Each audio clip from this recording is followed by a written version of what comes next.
Hello everyone, and welcome to Bugbear's Basement. My name is Chester C. Busby III, and I am, of course, joined by Booster, our amazing Kiwi friend, and DeWolf, It's our boosted.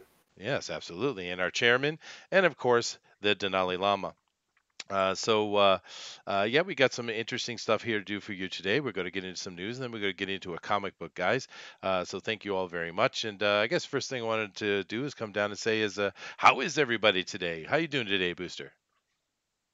I'm doing fantastic. It's a beauty. It's a beautiful day in sunny Aotearoa, so of course it's a perfect opportunity to sit here in the dark with the curtains closed to talk about comics with some nerds on the internet. Sweet, man. That sounded a little sexy. Awesome. That's And how you I've doing, got DeWolf, my man? nipples are perked.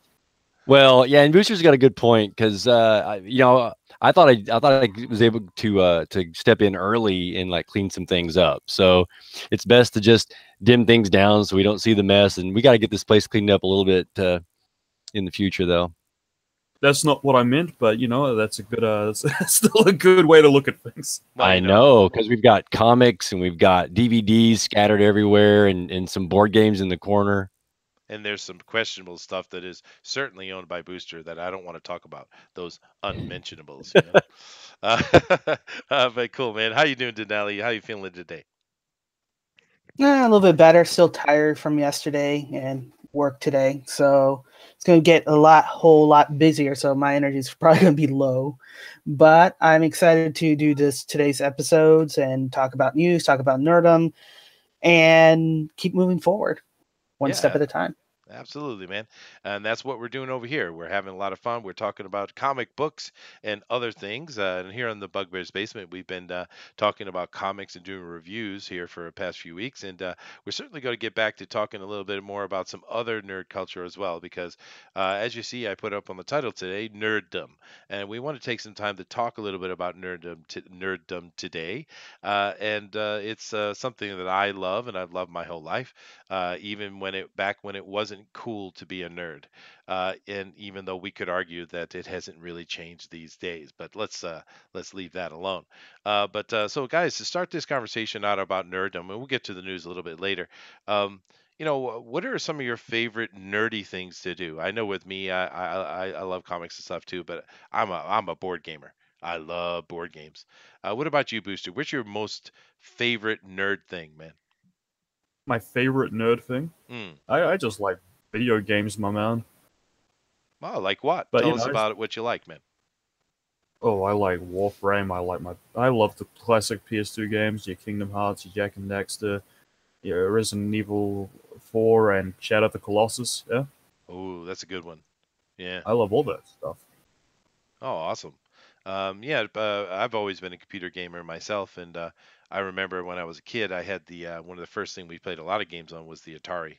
So, but I've gone since then, and of course these days, you and I and Pope Fire and several of the other guys were playing on the Maple Story 2, which Yeah, we is have been playing. yeah, man, and that's No, that's no. fun. It's a nice little MMO. You guys tried the Maple Story 2?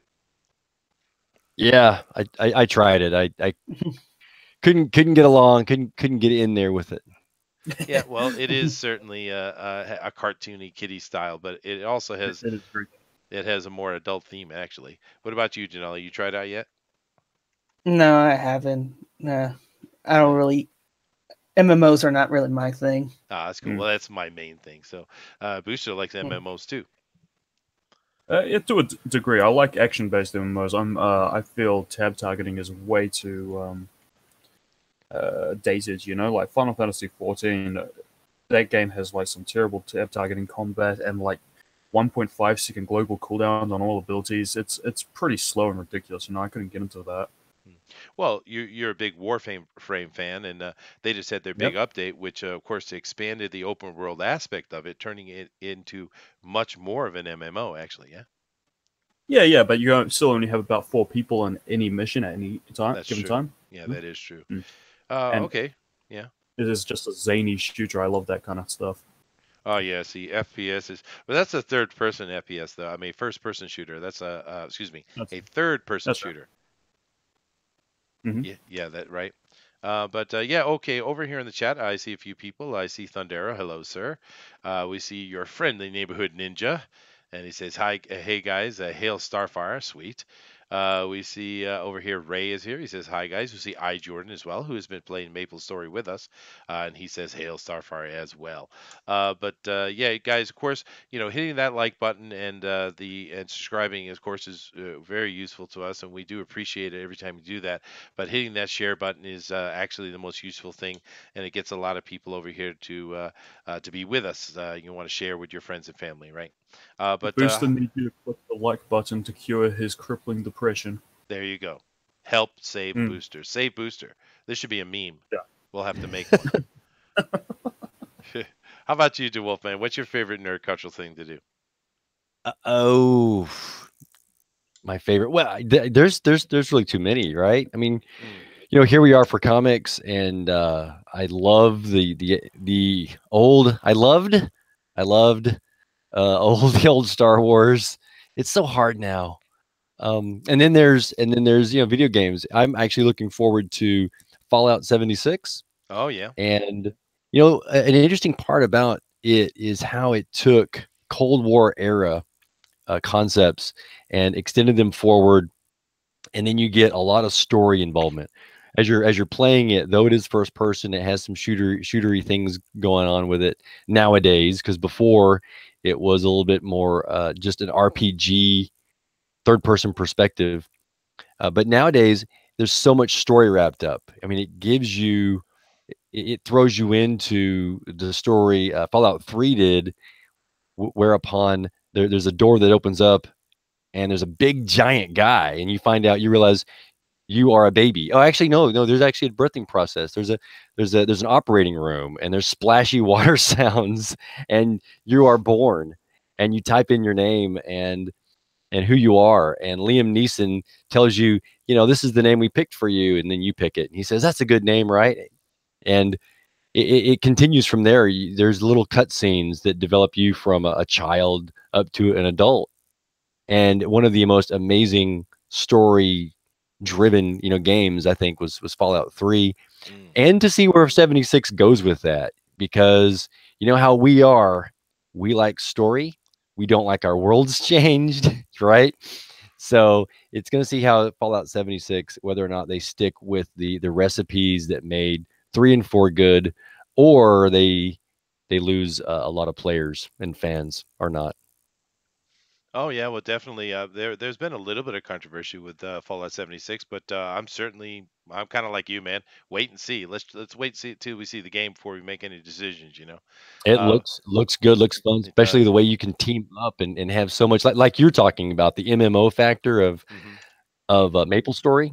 I think if we can get together with more people like that, that's going to be really fun. Yeah, and I've always loved Bethesda games as well. I've played a lot of them. Yeah. You mentioned nerddom and geekdom. While I was going through several of the Stan soapboxes, as a matter of fact, for yesterday's show, I came upon something. One of them, if I remember correctly, talked directly to being a geek, and how being a geek and being a nerd was a very special thing. And our society needs geeks and nerds. They collect memorabilia. They also become creators, and they generate things. And the world is a better place because of geeks and their creativity that they give to the world. Absolutely, man. We are Yeah. also major consumers of stuff, as you just alluded to, and we certainly enjoy our collectabilities. I guess that's a really good question. Of course, I'm going to get to Denali in a second, but what do you guys collect?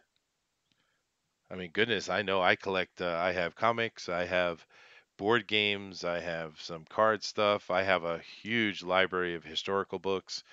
Ooh, I'm a collector. How about you, Booster? I imagine you're RPG, just RPG. right? Oh goodness, I have like a 300 book collection of that. Oh But what man, about you, Booster, man? You must have I'm a. not a huge into things, I don't like having like too many little bits and pieces all over the house, but I do have a keyblade. Oh, you do have a Keyblade. Sweet.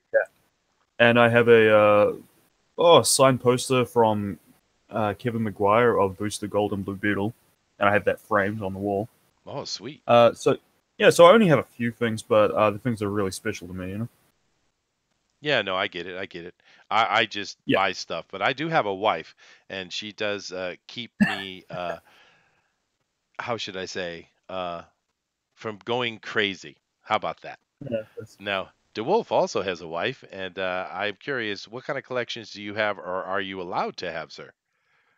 Nice, nice. Well, I was able to bring right all of my comics in, in, and of course that's become a really big thing recently. They've been scattered about. I've been trying to back them up, organize them a little bit, go through some of those, and wow, it's been so much fun. So I realized that's now a collection, but I really was what became a fan of Indiana Jones and started getting the old collections of uh, Mackie. Is that who wrote them now? I forget now.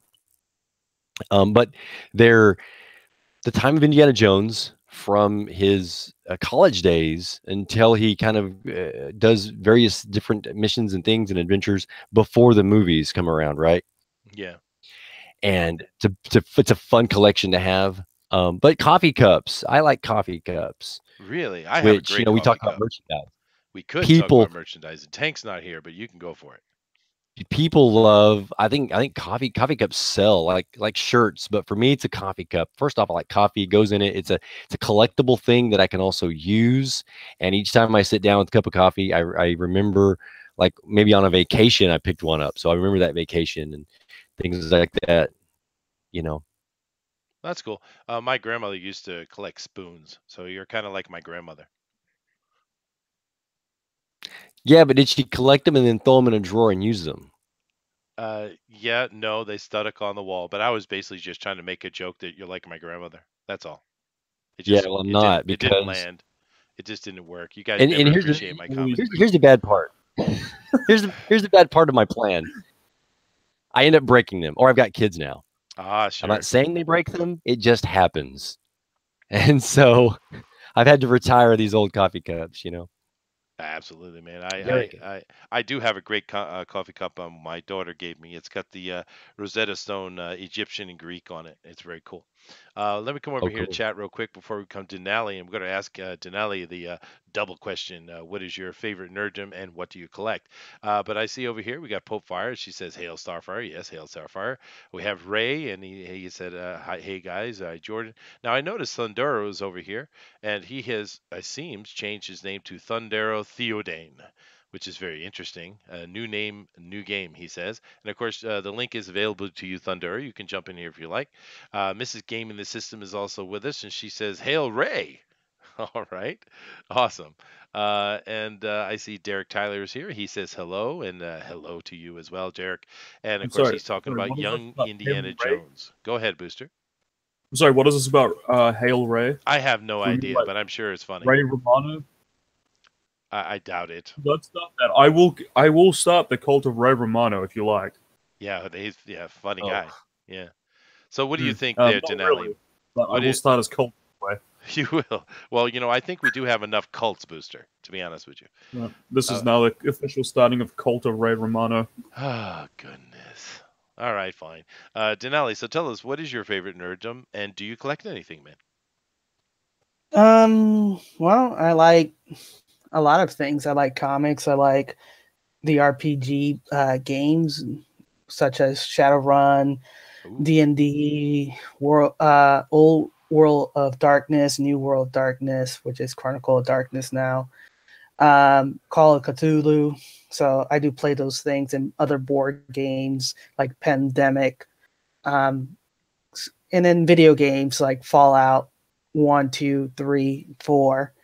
Um, and I tell one of my ticks as a, I guess, nerd when I'm playing those open world games, I can't tell myself a story about those characters. If I can create my own character like Bethesda's games, I kind of tell my story, craft a little story about the character that I'm building and kind of pretend and then act like how that character would act throughout the world and make, not make the choices I would normally make, but make the choices that the character would make and kind of tell the story.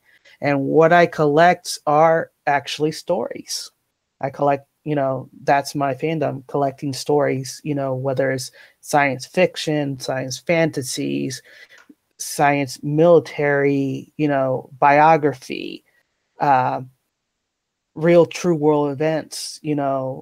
I read them all because you can never learn too much. The Gettysburg, the biography of JFK, his father, how he went from being, a poor Boston guy with his parents and actually made one of the more powerful family in the country. That was an interesting read. Same thing with things, with other things. So I'm a collector for stories, and I always look for the next story that will catch my interest and spark my imaginations.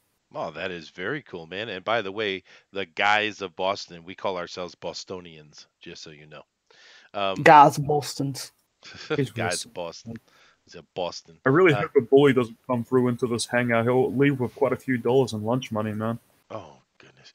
Um, now we have the Incredible Hulk 180 over here in the chat, and he says, "Wait, you can change your name? I've thought about doing that for years." I sense some Yeah. sarcasm. I do. And Sierra Whiskey's also in, and he says greetings. Well, greetings to you.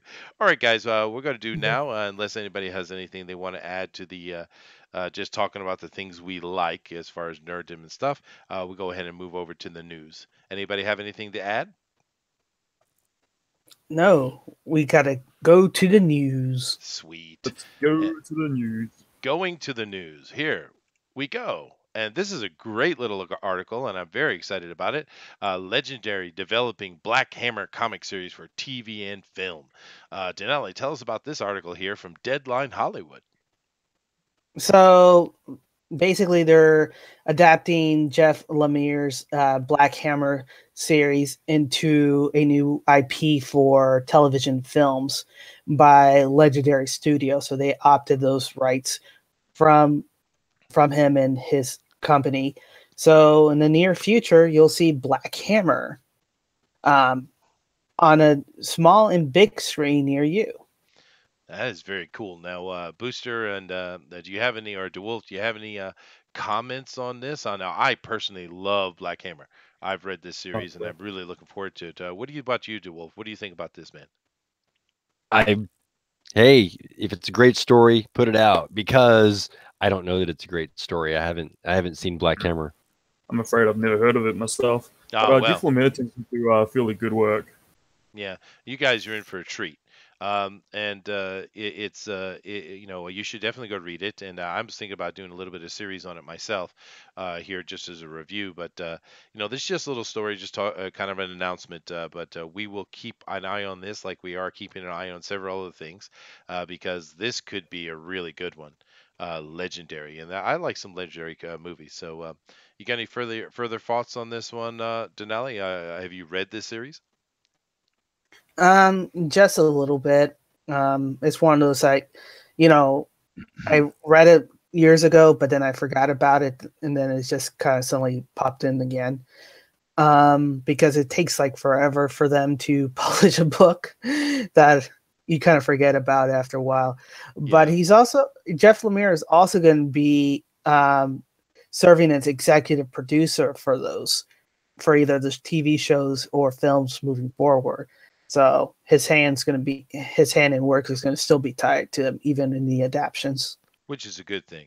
And I'm not going to tell you guys anything about Black Hammer, because if I do, it'll spoil it. It's one of those stories. You have to go read it yourself, but it is a high suggestion that you do so. Don't have an elevator pitch for us at all? To really be honest with you, I can't. You have to read it. It's one of those stories you really shouldn't talk about it at all unless you've read it. It's just. Well, I'm trusting you here, Chester. Yeah, no. Don't screw me. Go read it, guys. And hello, March here. Nice to see you guys. And he said he was loving Black Hammer until Lemire popped pooped the bed. Okay, I see. Unfortunately, but what is written of it is really good. I still feel he's a good writer, Mm-hmm. Oh no, it is. Yeah, it's very interesting. It's very adult as well. Sweet. All right. Yeah, definitely. Moving on. Moving on. Moving Now, on. this one right here is certainly going to have a little bit more interaction from everybody, I think, because the new Aquaman artist preview series New Directions First Page. Now, of course, this article is actually talking with the artist, and I'll go down and I'll show that, and there's some art in there we'll look at. But I think the real commentable thing here, and Denali, of course, will introduce it, has more to do with the writer. Mm-hmm. Yeah. So, as I mentioned a couple shows back, I've been following and reading the Aquaman Rebirth series written by Dan Abnett, who's famed for his Warhammer 4K series. Those who knows will know. And I've been enjoying the run. And at the end, I guess 42 is his last series, and 43 is being picked up by our favorite writer, Kelly Sue DeCorn. Nick. No, I DeConnick. thought it was Kelly Sue Thompson. No. Oh no, Yeah, DeConnick's. No, well, she's the sorry. even more insufferable of the Kellys. Yes. Denali, when you said favorite, you kind of drug that out a little bit. Favorite. Most favorite. Most favoritist of all time. Of course, this is very worrisome, right, guys? I mean, it's this lady is one of the most toxic writers in comic books right now, and I can't assume. There's no way I can assume that this isn't going to be some political agenda. Now, who knows? Who knows? But it's very, very worrisome. Although I will say the art is really good from Robson Roca here. It is good looking art. What a waste of excellent art. I really am. Go ahead, Booster. No, that's all I had to say. All right. Wow, the art, it does look interesting. I'm having to, from what we went over yesterday, and I was introduced to her and a little bit more, and I'm trying to wrap my head around this concept of how you portray yourself with this B word that I don't even want to say, and then yet you're going to now take Aquaman, okay, and you're going to write for him when you express that much about this other agenda on womanhood, giving that to Aquaman, and now he's lost his memory. How is that gonna? I'm really, I think you said concerned, that we are concerned. Right. We are. And maybe that's the best way to say it. So in the last couple of issues, he's lost his power to his blue power, and Black Manta has it, and now he lost his memories. He's on another planet too, I think. So I don't even know what's going to happen, and frankly, I don't know it's going to come out well. And this is they basically made a blank stick. This is not going to be Aquaman. That's point. It's just going to be Kelly and her voice. Mm-hmm. Oh, is that what you think? Puppet. Yeah. Well, other than the fact that Jordan believes that Booster is his actual favorite Kelly, this lady, she can't stop doing what she's doing. Now, the idea that Aquaman has lost his memory, he's on another planet, and he's trying to find himself, that's not a bad idea. But we cannot trust that she's not going to do something weird. So this is something we have to keep an eye on, but it's not encouraging at all. And Nick W has joined us, and hello. And it says, I keep clicking the X in the Best Buy ad. I'm due to apologize, but these websites these days are just absolutely slam-packed full of ads, and you can't get away from them. It's just the way it is. So I'm still trying to wrap my brain around this, and maybe I have something that we can relate to very easily, right? Because we know of a person who is very fervent about their beliefs, and they want to push forward these ideas and concepts, and that is Pope Fire. Right? She's so much just driven by her fandom for Starfire. So if you let's say we tell her, write for Aquaman, okay? I don't know how that would come out, and that's maybe the best way I can wrap my brain around Orange and 6 here. Mm-hmm. it. Well, Incredible Right. Hulk 180 says it was getting to a point with DC that more and more titles were being taken from good writers and being given to vile pros. It's true. That is exactly where it was going. We hit you. It is true. Yeah, it is. And I was in a live stream earlier today with Mike Barron, having a chat with him. Of course, he's famous for his Nexus and the Badger and several other things. And we were talking about that a little bit. And this is a real problem. All these older writers who are well proven, well writers, award winning, I mean, truly award winning guys can't get work in the big three because we have all these young people that are writing because they're the right people to be writing. And Oh, yeah. and we're not reading them. Why? Because they're horrible.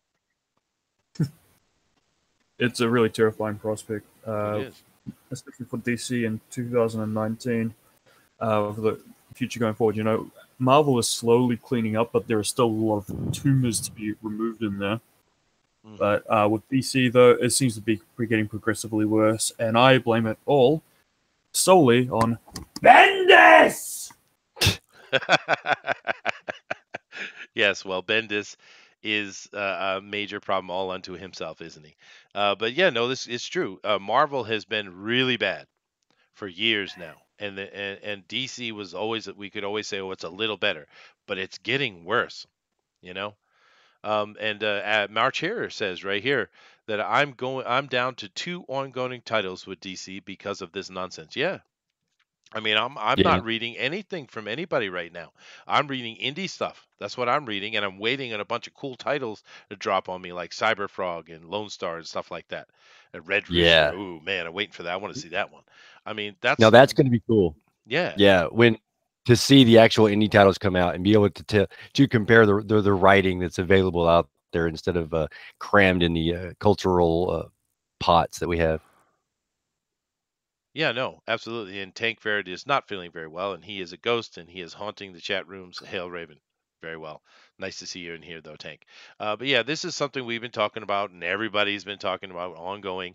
They just keep giving these things, and we don't even want to start the conversation on Vertigo and the nonsense that's going on over there. Although we probably should have a talk about Vertigo on one of these days, to be honest with you.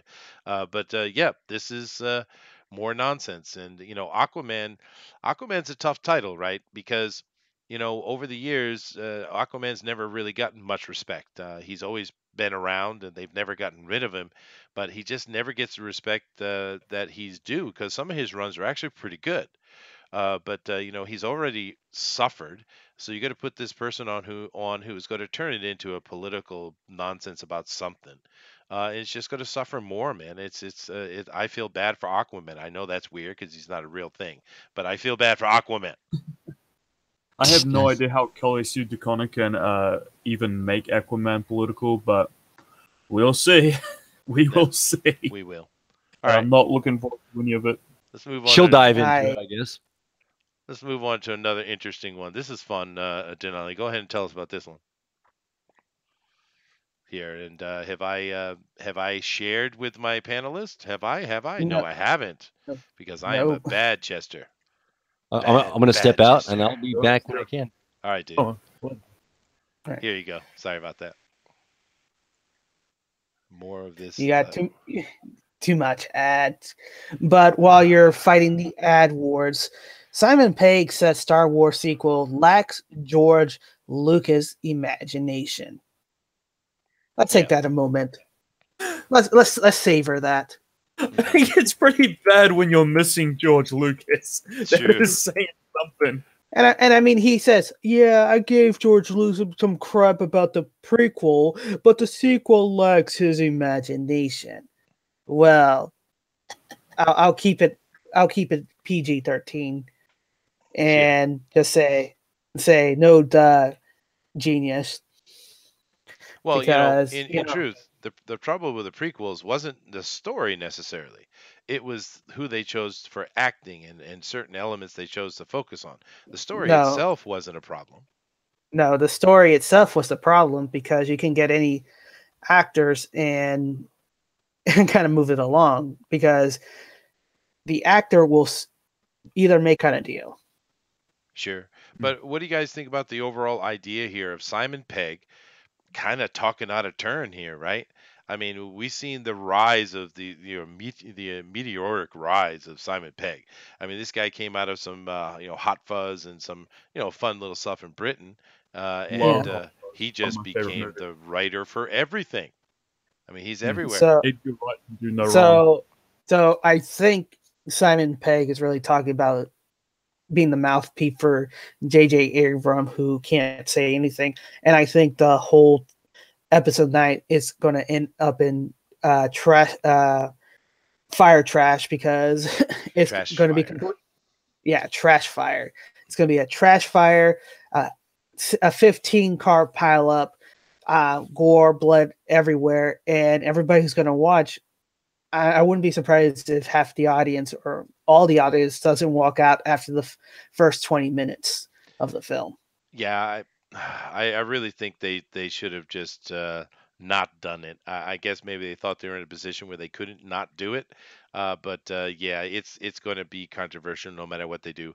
And I don't know how they're going to save it anyway, because the way they ended The Last Jedi, it was basically like you ended the story. I mean, there's no rebels left. They're all but a handful, and they're all dead. It's just the way they left it was the ending of a story.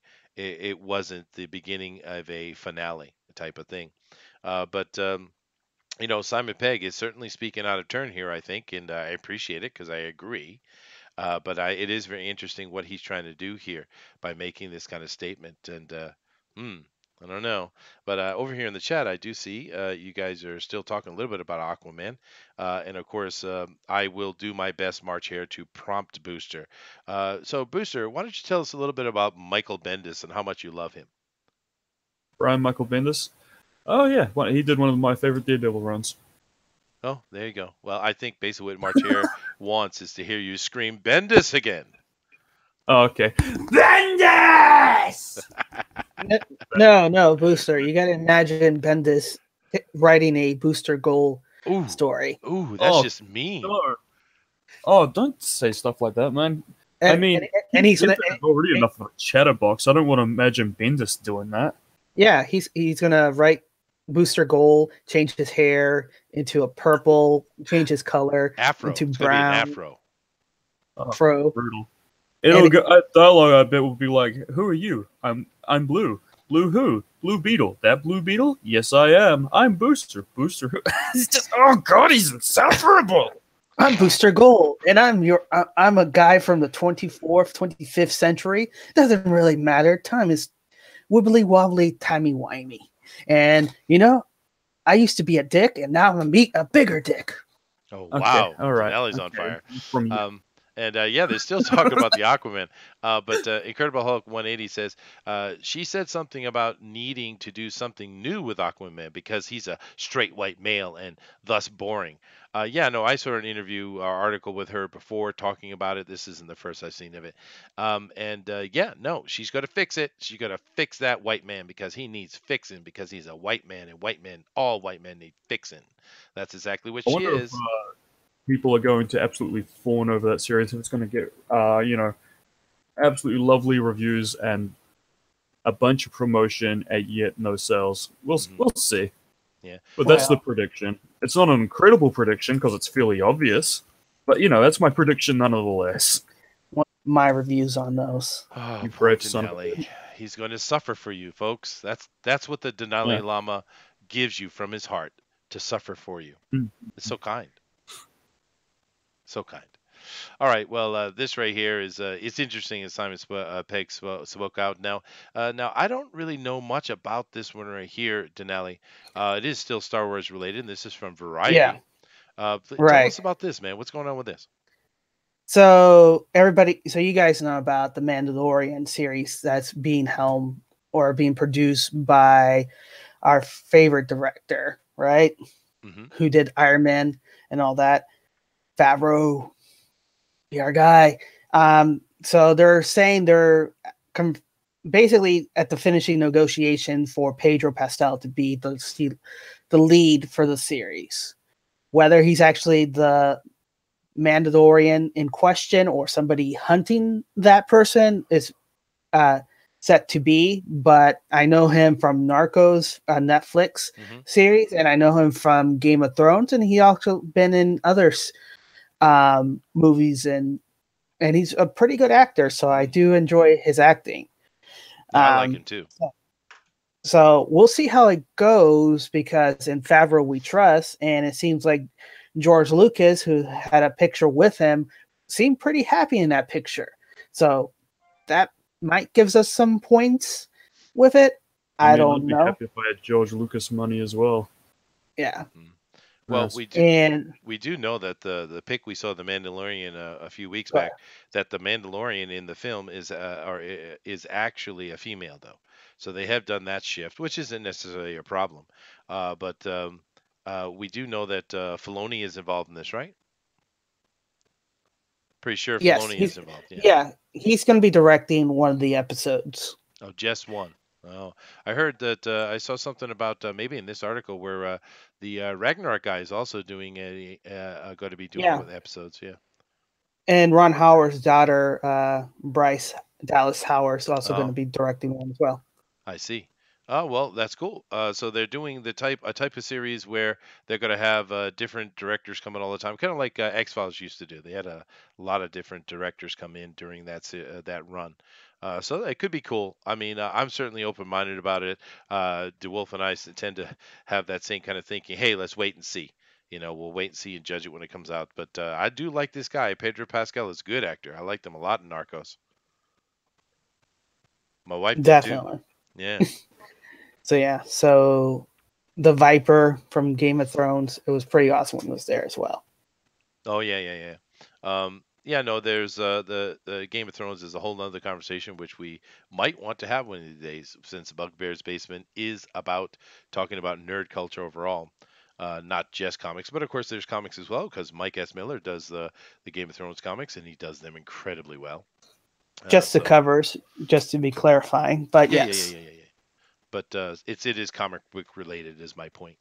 Um, right. but yeah, no. So this sounds like it might be good. Now, what we're going to do, guys, is we're going to transition. Now, we were originally planning on doing a Teen Titans thing with Starfire today, but those plans have changed on us.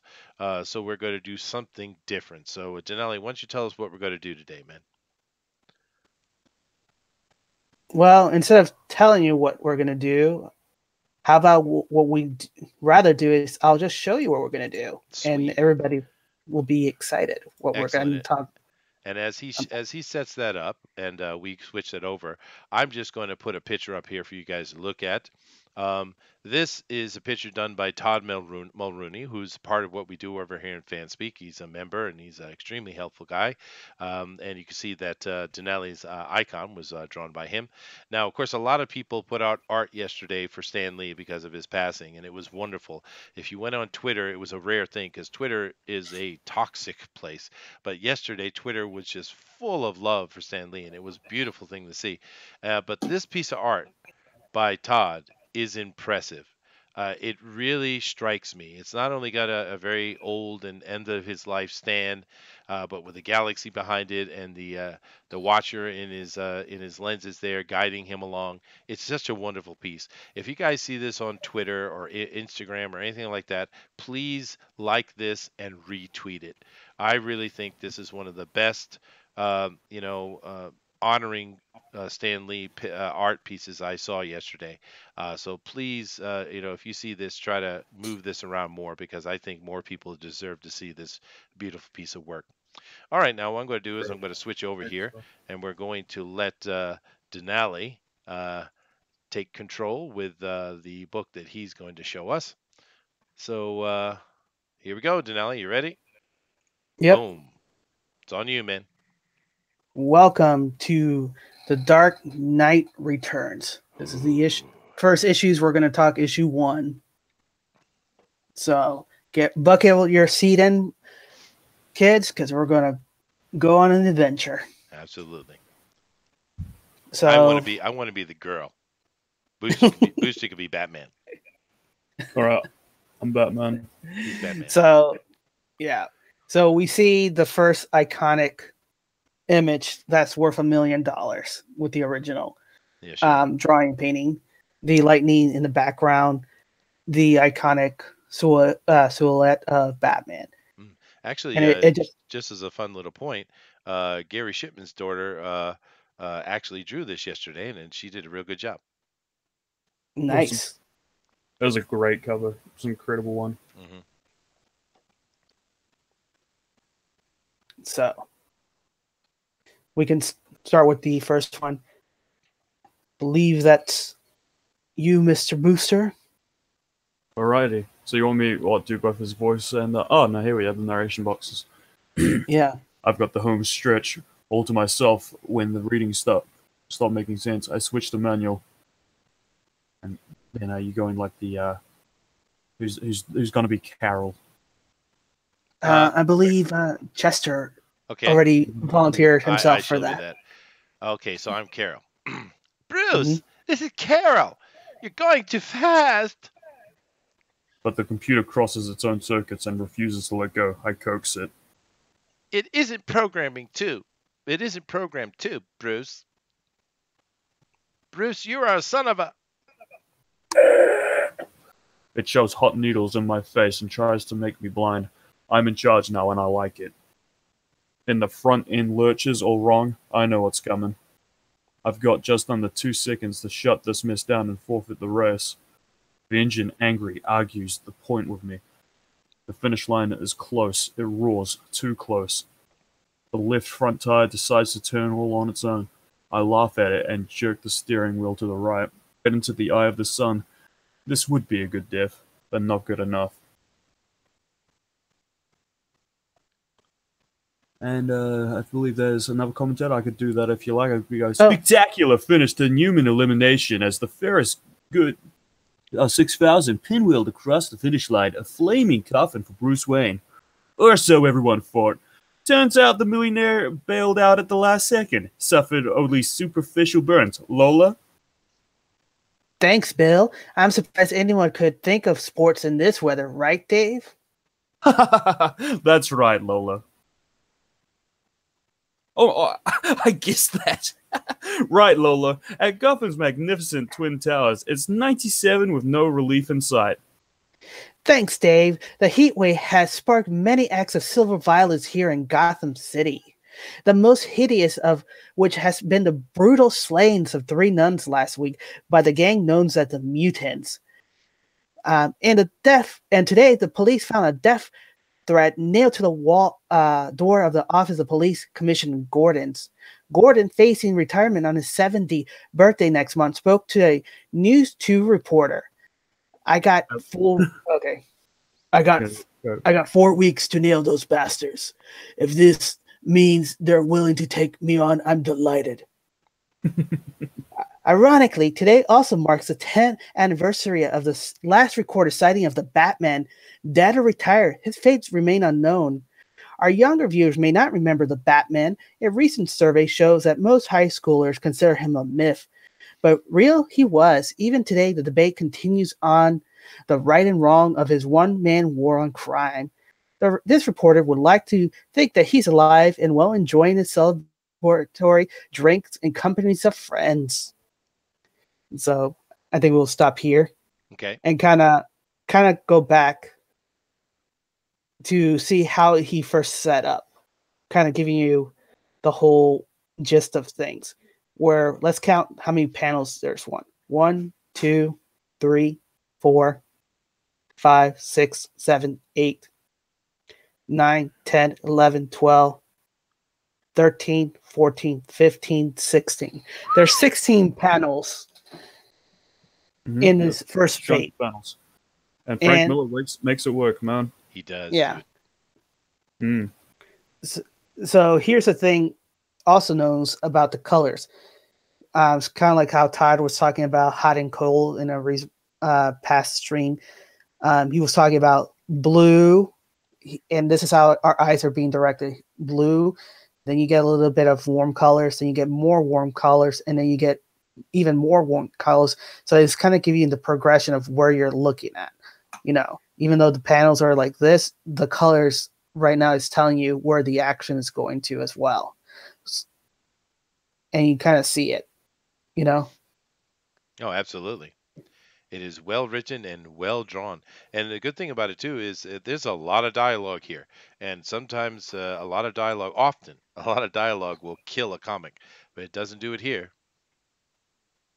Right, absolutely. So it depends on what the story demands, whether Mm, it's minimalist dialogue or very heavy dialogue scene. It depends on what mood you're trying to sell to the audience. And right now, what we learned from this first page is Bruce Wayne is in a death race. He's actively trying to kill himself and he's playing chicken because, at this time, he hasn't been Batman for a while and he's looking for something to fill the void that can't be filled unless he is Batman. So interesting. moving on. Yeah, moving on. You see the ivory tower all cloaked in darkness, and then the rest of the city bleached white, black and white. That's how you know, the bird eye view looks on everything, and it's not by mistake that they did it like this. It's to tell a point that in here it's been devoid of white, of life. It's been bleached out. There's no color, there's no life. It's basically a mausoleum. You have to think of Gotham as a mausoleum, and this is the high tombstone of Gotham. Wow, that's deep. Mm-hmm. Um, Continuing on. I do also like just one mention of that. A lot of comics Mhm. use the news program dialogue. And it's interesting to me because it never gets old. Every time you see someone use it, it always works. It's one of those standard things that you could put in a comic book, having an interview on a TV or something like that, or a talk show. It just works. I don't know why, but it does. And definitely. And something what I kind of mentioned about this being a mausoleum of this being death, it's kind of funny that after they show this scene, they talk about three slain nuns. Hmm. And you see the cross is three nuns slain by the mutants. So it's kind of funny. If you look a little bit deeper, three nuns, the Holy Trinity, the cross by mutants, not really man, they're not man, they're deviants, They're basically. deviants, yeah, yeah. Booster caught that. Booster is always quick to catch those deep religious meanings. Absolutely. Yeah. I definitely didn't think it was just, three of them because rule of threes, but whatever. I got it so quickly, you wouldn't believe it. Manny is here from Good Dog Press. Aloha. Go ahead, man. Continue. Aloha. And then I love this last dialogue. It kind of sets you up to the next scene. Drinking and companies of friends. And we got Clink. Here we start. To Batman. Booster? It's good that he retired, isn't it? I'm grateful he survived retiring. He didn't. But Bruce Wayne is alive and well. Glad to hear it. You certainly learned to drink. Remember the old days, Bruce? That Playboy routine? You and your ginger ale pretending it's champagne, fooling everybody. Almost. Well, I'm almost worried. Spoken to Dick lately? Not for 7 years, Jim. You know that. Still, huh? I'm damn sorry about that. Especially with what happened to Jason. Ooh. Let's call it a night, Jim. Oh, my. We are damned! We are damned! Or does that say, Ni-e-nid? This is you, Booster, by the way. Yeah. Alright. As we part, Jim squeezes my shoulder and grins. You must need a woman, he says. While in my gut, the creature writhes and snarls and tells me what I need. I leave my car in the lot. I can't stand to be inside anything right now. I walk the streets of this city. I'm learning to hate the city that's given up. Like the whole world seems to have. I'm a zombie, a flying Dutchman, a dead man, 10 years. dead. So That's he feels yeah. like without Batman, he's essentially dead. Well, and that's also something how There's no purpose. recovering addicts feel as well when they, you know, they're not touching, they're being sober for an alcoholic, or if they're not taking any drugs, they feel like there's no life in them anymore. And This also goes back to the dual identity of Bruce Wayne and Batman. You know, who is the real one, the Batman or Bruce Wayne? And I've always thought Batman is his true face in a lot of ways. Bruce Wayne is this disguise that he uses so he can be among the common people, but Batman is who he truly is. Yeah, And without him, absolutely. he feels lost and empty. True. And, Right. and this also is a commentary on the fact that, it's even deeper and darker than that, because look at the situation. We are damned. The city is lost.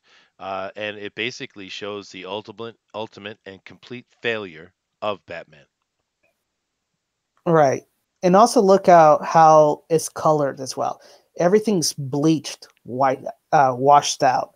There's no real color. The only color that they're, heavy is only Bruce Wayne, and it's only his black suit and white shirt that's really has color. That's where his mentality is, black and white. He looks like a priest, walking down the street. Yep. Such a great book, man. I definitely want to do some mutant voices.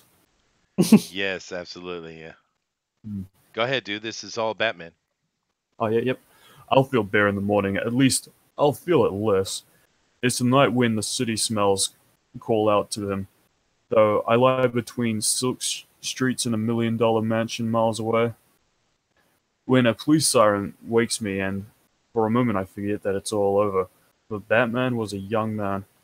If it was revenge he was after, he's taken it. It's been 40 years since he was born. Born here. Once again, he's brought me back to show me how little it has changed. It's older, dirtier, but it could have happened yesterday. It could be happening right now. They could be lying at your feet, twitching, bleeding.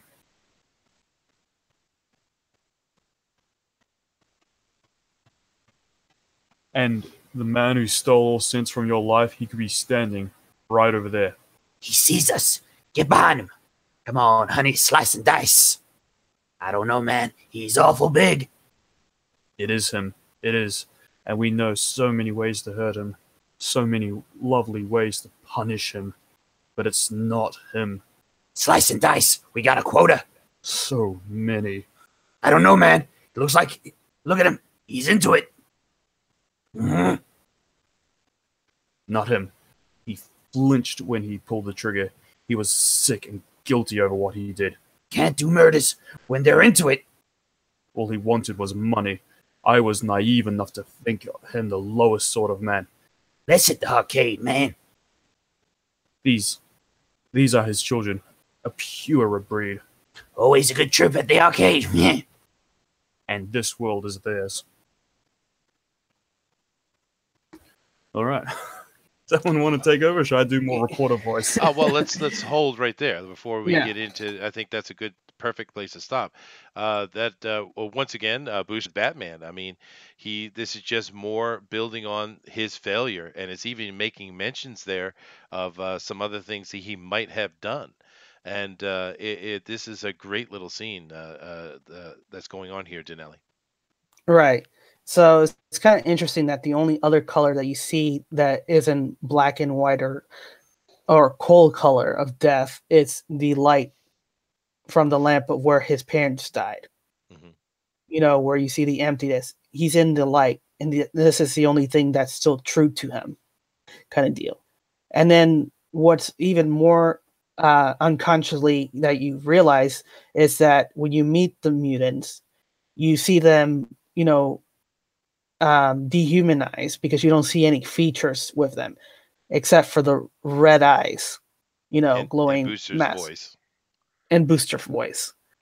but you just meet them with the red eyes, showing like there's nothing true about them. It's all about hate. It's all about the negative feelings that, looking into a man's soul, all you see is red within their world. there's nothing kind of deal. And then you kind of fall into the same patterns where his parents would be lying there. And then these are his children. And you wonder, and sometimes it made me wonder, it's like, which children are you talking about? Are you talking about the one that killed him? Or are you talking about Batman? Did he create this pure breed fighting the criminals? So that's always been, because it makes me think, first it makes me think it's like, no, he's talking about Joe Chill killing his parents. But then as you're moving closer, I think he's really thinking about him, Batman, with his action. Did his action escalated to the point where these kids seems it's more cool to be a villain than it is to be a superhero, and despairs to the death of what he created. Yep, absolutely, man. Let me read a little bit of this commentator because it does add to the build up, and then we'll let you skip a few pages. Let's All see. right. Butchery of every member of the family. The mutant organization is believed to have committed this atrocity for money.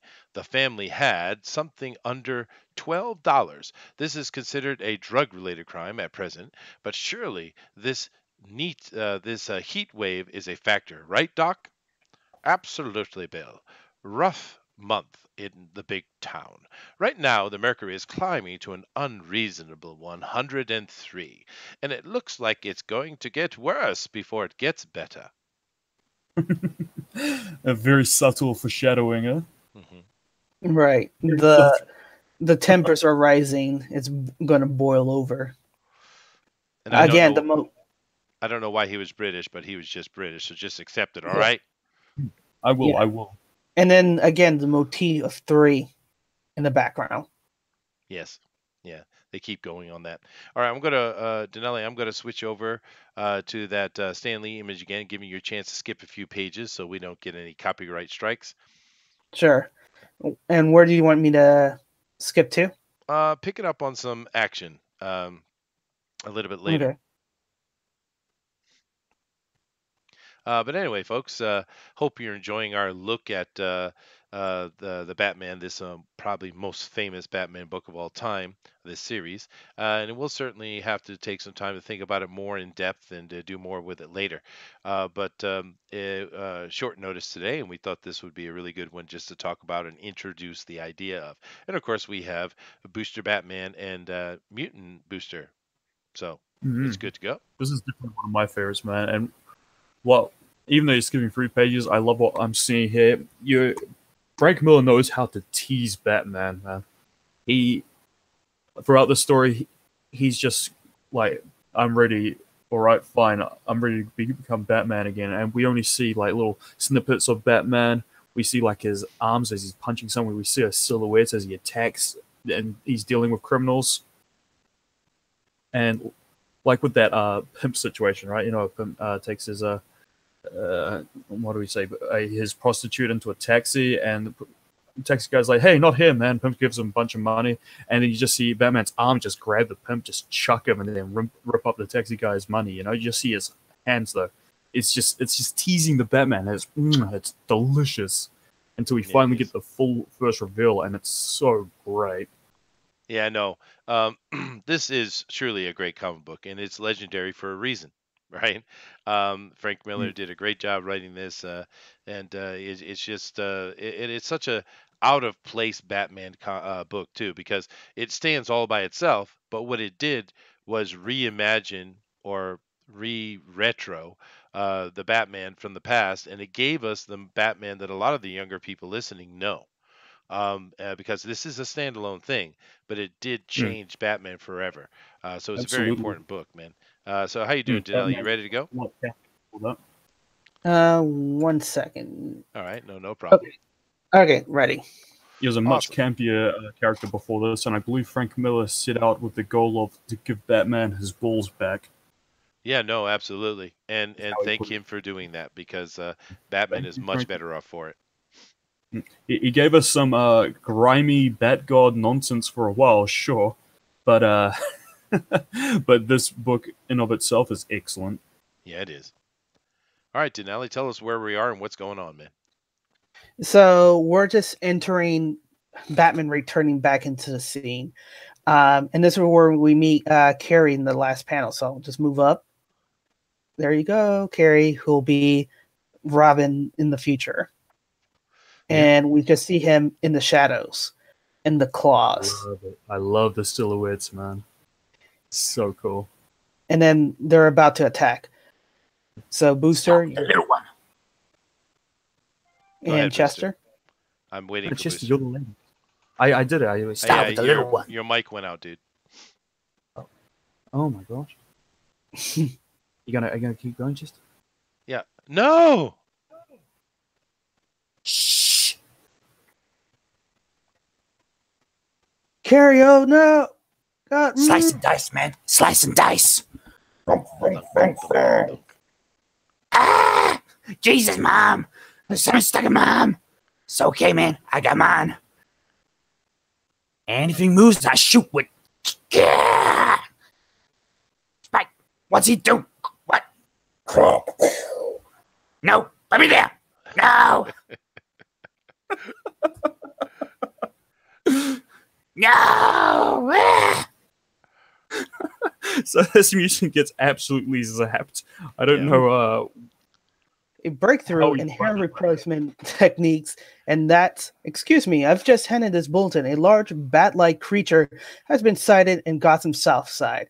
It is said to have attacked and seriously injured 3 cat burglars who have plagued that neighborhood.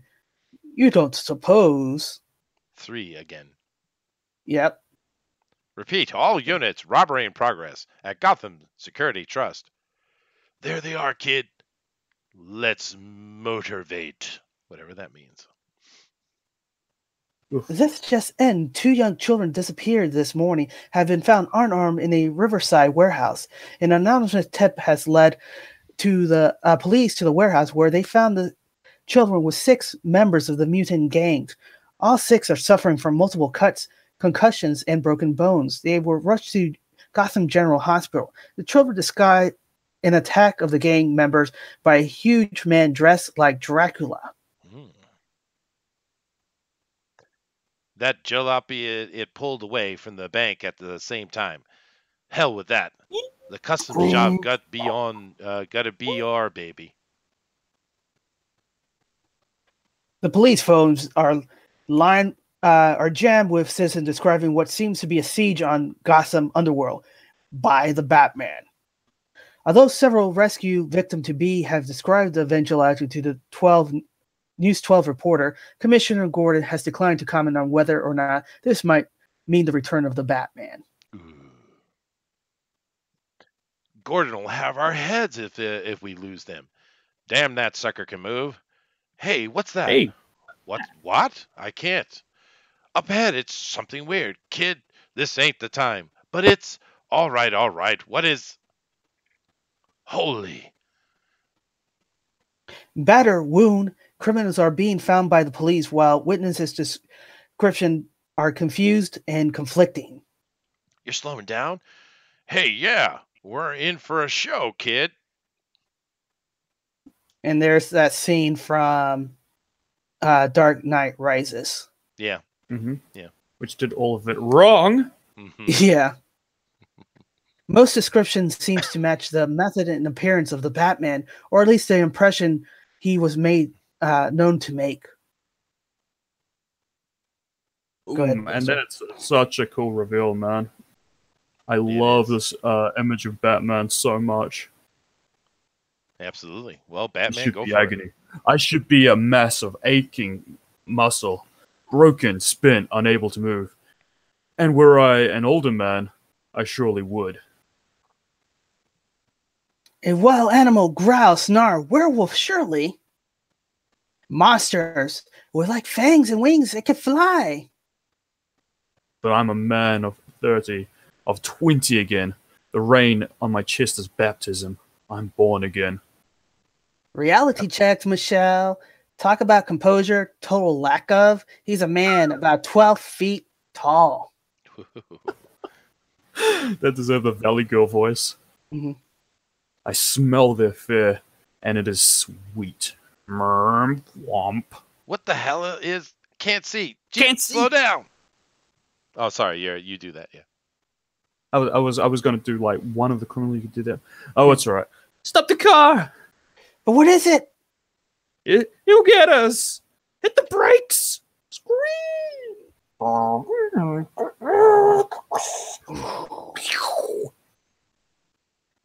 my god, oh my god, oh my god. Murray's leg. Leave him. That was Batman. Batman? Preach. Holy. I never thought it was real. These men are mine. You heard the man. You crazy? I'm going in. Kid, you don't want to get in his way. Kid! These characters have very inconsistent voices. They do. They Yeah. do. Very consistent. They are from the Bronx. They're from Boston. They're British. You know, it's all right. Mhm. Yeah. Well, Gotham is metropolitan, city, port city as well. So you get all the sorts. That's true. Go ahead. Could be Batman. Booster. New York City. You Batman. Turk says a lot of things. Hard to see. Quiet.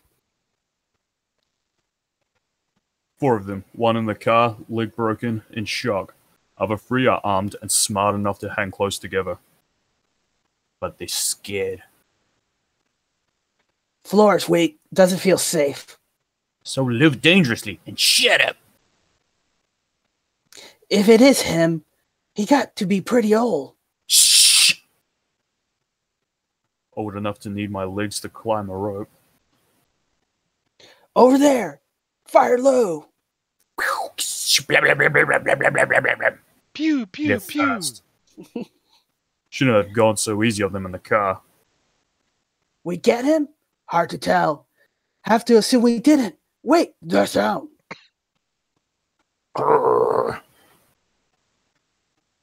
He never used to make sounds. I don't like this. You got a spare clip? Get your own goddamn clips. Hey, there's a cop car. Crash, Click, click, click, click. Welcome to hell. Ah! Rock. You might hit Mackie. Might. Did you, Mackie? Yeah.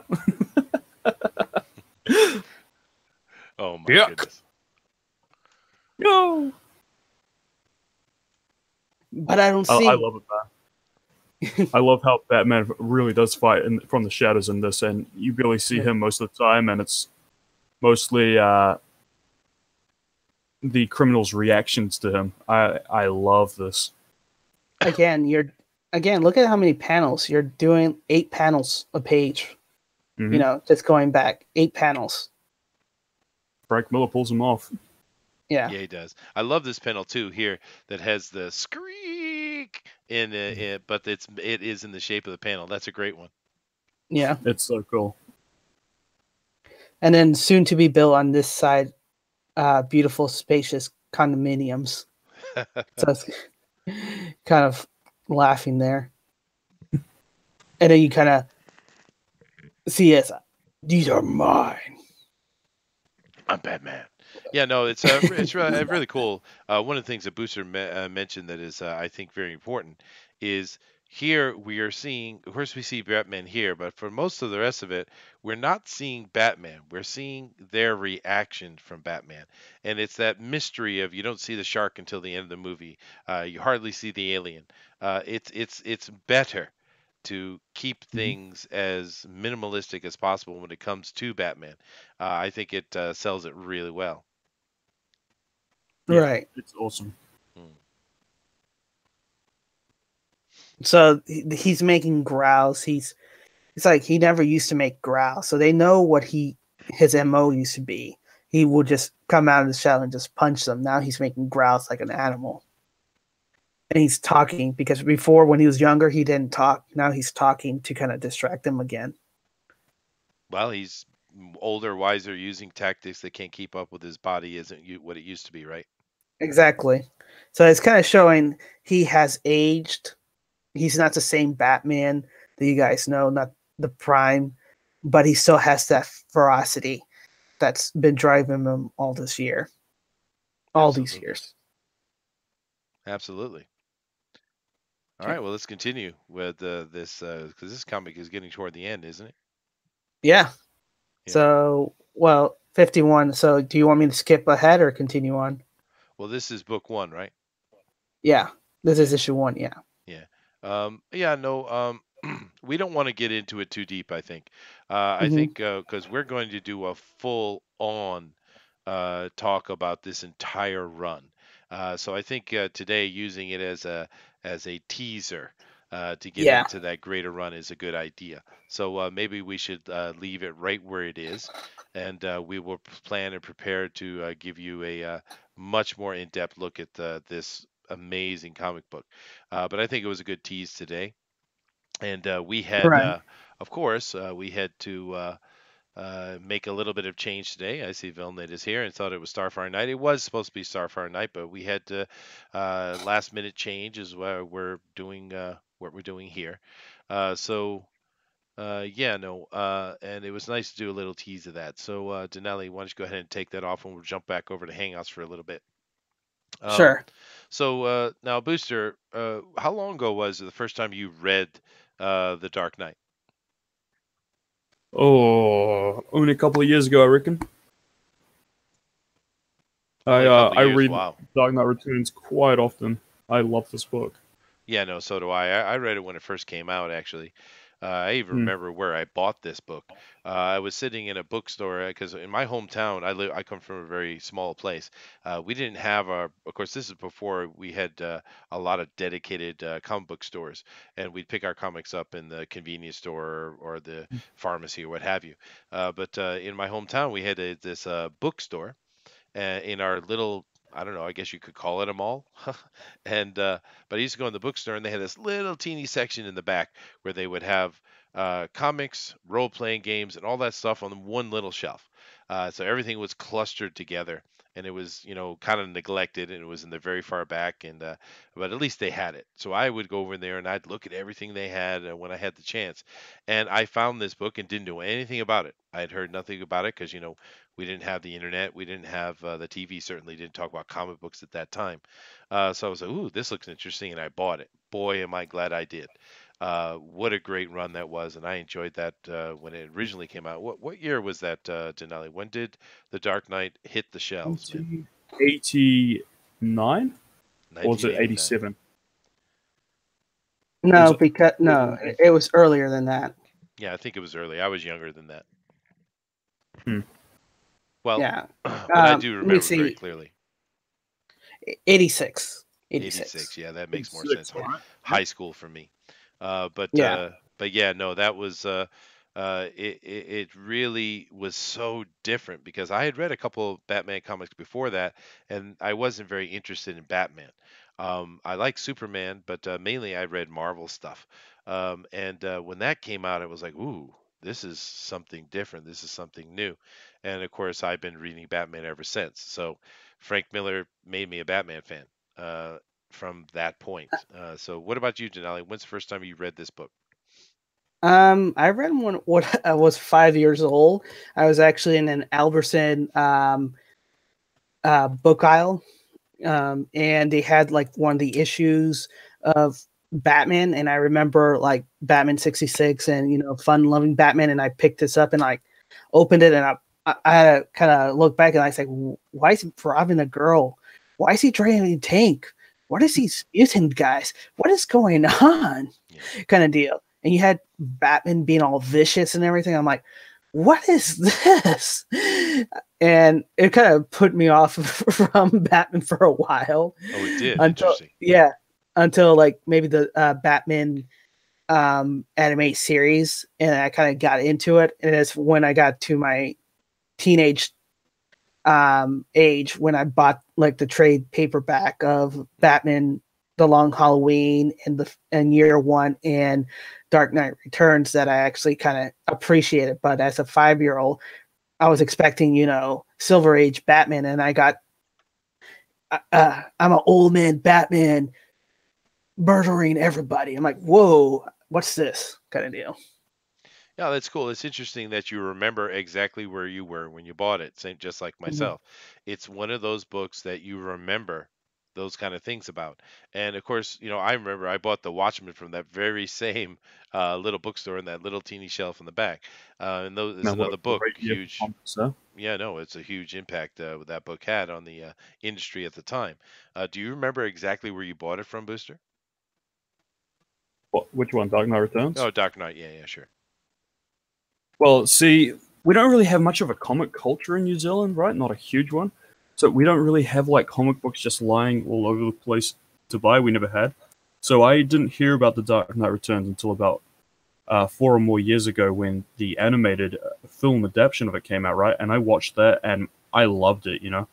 And so I bought the comic on I believe Book Depository, had it shipped over to New Zealand. Cost a wee bit, but I read that and I've loved it. I've read it so many times ever since.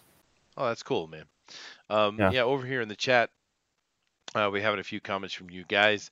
And of course, Good Doug Press. Manny says that we are old, Chester. I bought it off the shelves too. Yes, I know we are.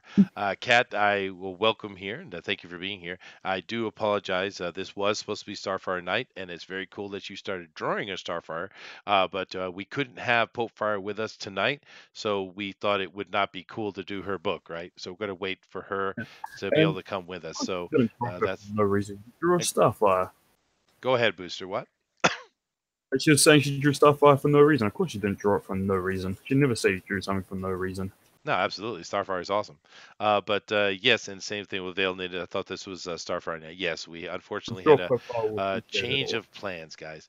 But that's all right. We will certainly get back to that when we can. But yeah, no. The let me come back over at Hangouts here, and it was certainly a lot of fun to sit there and talk about just as a teaser because we want to do a full on review and introduction to Batman to the Dark Knight for you, of course. It Mhm. was nice to have a little teaser on that day today, though. Certainly a book that changed the industry, and Frank Miller has done that a lot. I mean, he's one of those I'm guys. sure. I'm sure some people think, it's overrated. Everyone's basing everything on Batman. And, it gets too much hype. And, well, to that I say, shut up, dickhead. Okay. No. Ding. Ding, ding. Swear jar, swear Yeah. jar, swear Yeah. jar. Yeah, this No, one it's jar has been collecting money tonight a lot. it has been. But no, that is not overrated at all. That is a solid book that has stood up for 30 years. And it will stand up longer. It's really well done. And it's cool too because like I had mentioned earlier, it is a standalone story. It's not part of the continuity, right? It is a standalone story. And that in itself is cool because you can like it or not like it, but you can't deny how good it is. And Booster talking about that animated series that came out about, I think it was a two-parter, right? It Um, was a two-part. Right. yeah, that was I thought really great, man. Hmm. Some people didn't like it. That's cool. I disagree. I think it's incredible. It is. All right, guys. Well, that pretty much covers what we're going to do. Do you guys want to go over and talk about IndieCron a little bit, or do you want to end it early today? It's always good to talk about IndieCron, our sponsor. Yeah, we should. Hmm. Yeah. So let me And set that up and we'll go over to do that. All right. What is there to say about old Indicron? Oh, IndieCron's great, and it's an amazing resource. And as Denali has said, the Pixel Traders IndieCron is our sponsor. Here we have the one that's ending next, and Mortal Worlds or Mortal Wounds or whatever they're calling it. It's made at $815 so far, and it's got what is that? 3 days left. Uh, but mhm. we were going to talk about Red Rooster the other day, and we didn't have a chance to get to it because of we had other things that were going on. So let's do that, okay, Denali? Yeah, absolutely. Now, Because now we usually on the show we usually talk about the ones that are new or not doing really great, and we want to give them some support and help or give some advice. But we thought we'd sit here and talk about Red Rooster Golden Age because to show how you do it, how it should be, and this one is an amazingly successful $175,000 from Mitch and Elizabeth Breitweiser. Now, Denelli, I know you're a big fan of Mitch and his work, so why don't you introduce us here to the Red Rooster? All right. So the Red Rooster is a around the 1930s Americana. How he said it is Norman Rockwell painting meets the Golden Age superheroes meets Cthulhu. So I'm going to hold him up to that and see how this is going to go. It's dealing with a secret order society called the Order of the Dawn. And we're going to talk about the Red Rooster who has the mantle, is carrying the mantle of Red Rooster and seeing how he's going to, what his golden age was and, what success does to a person, and how will overcome, the failures of success. Absolutely. Now, Booster, did you back this one? I haven't backed it yet. I hope I still have plenty of time to back it because it looks so awesome. You know, Well, let's still check. in demand for now, but Is it still in demand? Yes. still in demand. There It you go. looks In really demand. great. And I With the definitely space suggest to anyone to plan for a pick it little up. while longer. Yeah, but now with me personally, I got this one like very early on, when it was still up and they were pushing it. Um, Now I think it'd be interesting not only talk about the success of the campaign, but if we're looking at here, look at all the art, look at all the stuff he's provided, and I think we also need to talk about the marketing that he did for this. Now we can't look at the perks really because the original page is done. He's adjusted this page for the in-demand setting, so we can't really talk about that. But I do want to talk a little bit about the marketing that Mitch had done. Now, not only did he have a YouTube page that he built up, and he spent a lot of time on that, showing his art and talking about it. Of course, he would sit over with Ethan on his channel as well too. But he really hyped this up, and it was, I think, for a lot of people, it's one of the most anticipated books to get in their hands. Now, Denelli, you have any comments on that? Yeah. So already he's bringing in, he's a known quantity, Mitch and Elizabeth Breitweiser. One of his drawings and, artists was on Captain America during the what is it? Burrick. I'm butchering the name. That's how tired I am. But he did a phenomenal Captain America run, that I hope will come and show in the big screen. But since Chris Evans is no longer going to be Captain America, it's it's less likely that's going to happen in the near future. And Elizabeth Breitweiser is a Eisner, I believe, nominated or winning colorist. Yes, she's So amazing. yeah, so she's coloring that as well. And that's an Um, interesting point you make there, because a lot of the art we're looking at here is Mitch's artsy style, and a lot of his streams he do the artsy thing, and some people like that and some people don't. But the final product is not going to be like what you see on the screen here, because his wife is coloring it. So it'll be really interesting to see how it ends up in the end. I have a feeling it will be something like this that we're seeing on the screen right now. Have we seen anything that gives us a good indication of exactly what the final product will look like, Denelli? it would probably be the one with the Red Rooster, right there with the colors, where it says with Mark Pellegrini and Elizabeth Breitweiser. Yeah. Let me come over here and share with this so you guys can see it live. So it's probably going to be in this because she colored this one as well. She did. So Yeah, and it so does. you're going to see. Yeah, go ahead. Go ahead. I was going to say it's going to be as vibrant as this throughout the whole pages, I think so. not just the cover. And he's bringing his all A games. Right now, most of his drawing that he's been showing for the sketchbooks and other things has been more of the rough outlines and draft for it as well. You can see on the page here, I have this absolute beautiful piece. Now, what do you guys think of the going more artistic? I mean, watercolor art with the page, with the panels, other than the kind of more standard comic book stuff. What do you think about that, Booster? Because it is It different, looks right? incredible. No, it is different, but I really love the look of it.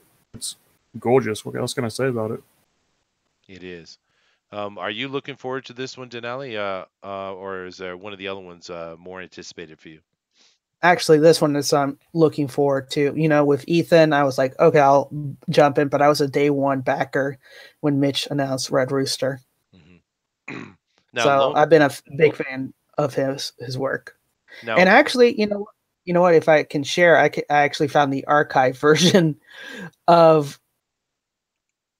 the original page kind of deal. well, So it's not going to excellent. be the same thing, Well, let but it me. will show kind of the perks that he had before. All right, let me come over here and do that, and we'll switch over to yours. Oh, there you go. Yeah, and we've been we've been talking about how to set up your page, right? How to do Hmm. it correctly. And Mitch had a great Indiegogo run here. And if you see with the arcade page, he's got the featured up top, and he has all his perks, and he has all the art and everything set in place. And it was a really good campaign. This is how you run an Indiegogo. And of course, he made 180,000 almost. So it's a Hmm. incredibly successful campaign. So this is really early in his run. Yeah. But these were all the title ones. You know, 5,000 for custom advertisement, 3,000. You get the Brightweiser and Mark to appear at a convention of yours or anywhere you want. If you wanted them to be flown down to your local comic book shop, this was the pack to get them in. Um, the Immortal Tiers, which I think it added two versions of this one right here, which was $1,000, which was you get an original art, one of the pages, and a gallery print colored by Elizabeth Brightweiser, and then the books signed by them. And And it then, also helps a lot that Mitch is a really nice guy. mhm. I mean, he and his wife are really nice, sweet people, and they're certainly one of the. We really want to. It's the type person you want to see succeed. It's kind of like Gary Shipman. Really nice, Right, sweet people, great talents. And I'm waiting. Of course, we don't have any idea on the writing, and this is from Pellegrini, right? Um, right. and so we have He to wait he on wrote. that. Well, he wrote. If you want to see some of Mark Pellegrini's, you can read Black Hops, or you can read some of Tax, Ninja Tax, I think, if that was the name of the comics, to read his works as well. So he has a couple comics out there as well. Yeah, and so this is one of the ones we're waiting for. Now, Danelli, I'm Hmm. going to switch back over to my browser here. Um, Sure. can you tell us, do we know when this is coming? Because we've been waiting. So he's on it, and he said that he should be done by the book around late January, early February, and then he's going to start, send them to the printers and then ship it us to March. That's his goal, he said. Now, do you think going with the goal that is more patient and putting it a little bit back, whereas Mike and with his Lone Star and Ethan with his Cyberfork went with stuff they wanted to get out sooner, and both of those are now in essence late, right? So in Right. the end, maybe Mitch was the smart one, right? Right. He said he was going to take his time because he has to prove to everybody that, you know, the money that you're paying for his work is going to be amazing. And if it doesn't live up to the point, people are not going to wait 3 months or 4 months for the book and not going to be patient for it. They're fickle. That's the truth of things. And he knows that he has to produce the best quality.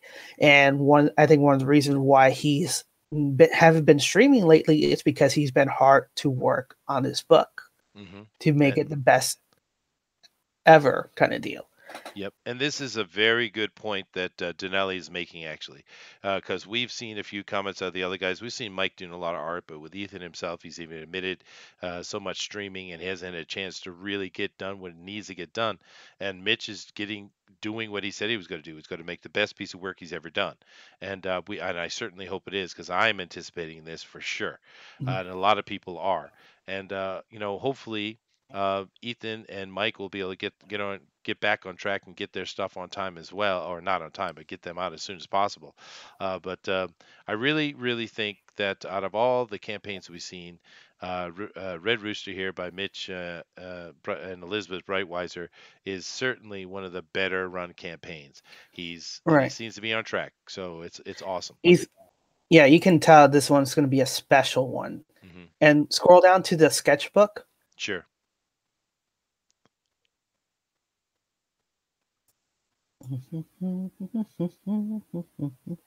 Just waiting for everybody to see that when you scroll down to the sketchbook. Well, I'm here. Okay, so you see the book. We're gonna get that for those who back 50 and up. Part of our package, he's gonna give us a sketchbook, Yeah. and those are going to be one of the original arts that it's going to be in there. Yeah, it's very cool, and the setting, of course, is interesting too. This is set after World War One, and Mhm. it's just certainly looking kind of like those old pulp stories and the old golden aged hero type of thing. So it's like check, right? I mean, this is a Right. book that is very anticipated, and I'm really hoping it's going to be great. But yeah, anything you've been listening to us, Booster, just glow about this book. Do you have any comments you want to add to it, dude? Yeah, it looks good, eh? All right. Thank you, Yeah, Booster. That was insightful. yeah. Yeah, it's good. All right, guys. Let me switch back over here to the Hangouts, and we'll finish up the show today. So, yeah, once again, we do apologize about not having the Starfire account book, but we will try to get back to that for sure. But we do hope you enjoyed our talking about the news and looking at Red Rooster here, and of course, giving you a tease, just a tease, on the Dark Knight, which we will do more of later. Such Now, Booster, I know you are in the middle of a quite an amazing, might I say, impossible task of 1 million subs on a channel without Impossible. any content. Hardly. I'd say getting to 10,000 subscribers without a single video would be fairly easy. I don't think that's reaching at all. Oh, not at all. Okay. Well, Hmm. we'll certainly keep everyone up to date on the progress of this non-content channel hitting its 10,000 mark on going on to its 1 million mark. So that should be very cool. But Booster, I know you got a Twitter, so why don't you give that out to everybody? Oh, I do have a Twitter. It's King Booster Boy BOI. Uh, so you can go to that and you can see me just comment on nonsense every now and then. Excellent. Now I know Hmm. Denali that you are doing some your other things as well. Why don't you tell people where we can find you?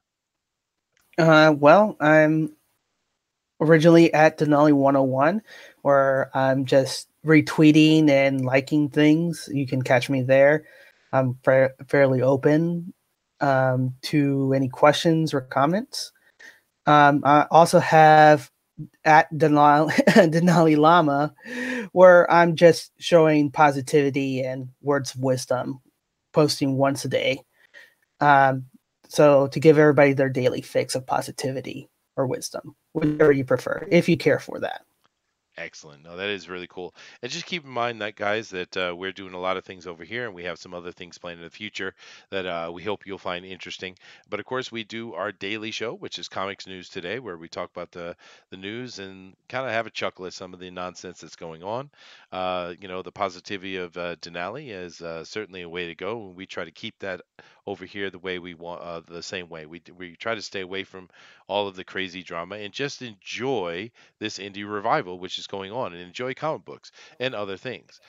So thank you all for joining us. We really do appreciate it. We appreciate all your support. Don't forget that later today at 10 p.m. Eastern Standard Time is the pro edition of Drawn and Quartered, which is on Mike Miller's channel, Blacklist Universe. So go over and check that out because tomorrow No, excuse me. That's see. That is tomorrow. I do apologize. And the day after that is going to be the fan edition. So those are great shows. Don't miss those. And of course, we have fan speak Also at known as the Superior Edition, the might I add. Superior edition. Yes, of course, because Yeah. Booster's there. Absolutely. Yeah. And don't miss our fan speaks on Friday, 8 p.m. Eastern Standard Time. So Denali, why don't you go ahead and take us out with your words of wisdom, sir? Sure. Before anything else, I like to remind everybody that we are comic fans first, before anything else, and that we came for good stories, a moment of escapism, and then by the end of that issue, we are left happy. And I think that's what we all want ultimately, to have a moment of enjoyment, leave happy, and share that with everybody. So your perception shapes your reality. So always be kind and make it a good one. All right, everybody. Thanks a lot. We'll see you later. Aloha.